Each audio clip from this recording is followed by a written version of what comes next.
और कुछ जगदीश दुबे की बात करते हैं, लेकिन बहुत हद तक ज्यादातर लोगों ने स्वीकार कर लिया है कि अज्ञेय जी इसके नई कविता के मुख्य हैं।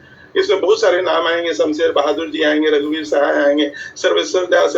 लेकिन मैं बोलूंगा कि ये कुंठा का वर्णन बड़ा अच्छा हुआ है। मैं तो जिनके साथ मंच पे हमेशा साथ था, जैसे जोशी जी, राजेश जोशी जी भोपाल के हैं, उनके साथ मैं मंच पे गया। उनकी एक कविता है जो बहुत अच्छा प्रकट करती है, बर्दाश्त नहीं किया जाएगा किसी की कमी जो उसकी कमी से ज्यादा सफेद हो।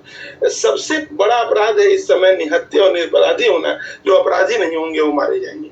तो अगर नई कविता का रूप आज भी चल रहा है किसी न किसी रूप में, जो नई कविता के मुख्य रूप में है। दूसरी चीज है कि विरोध का स्वर बहुत अच्छा आया। यद्यपि स्वतंत्रता की बात थी, फ्रीडम था, बहुत लोगों को फ्रीडम के बाद एक बहुत बड़ी कल्पनाएं थी, वो कल्पना पूरी नहीं हुई। तो मुझे दो छोटी छोटी बात विरोध में मैं बोलूंगा कि धूमिल की कविता मुझे अच्छी लगती है कि ये आदमी है रोटी बेलता है, एक आदमी है जो रोटी खाता है, एक तीसरा आदमी है जो ना रोटी बेलता है ना रोटी खाता है, वो रोटी से खेलता है।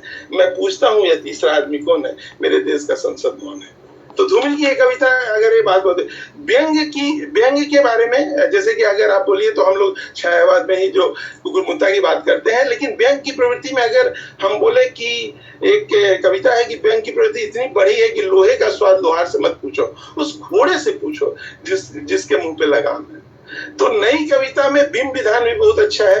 लेकिन कभी कभी क्या होता है कि नास्तिकता की बात अगर करें तो भारत भूषण अग्रवाल एक महत्वपूर्ण कवि है नई कविता के।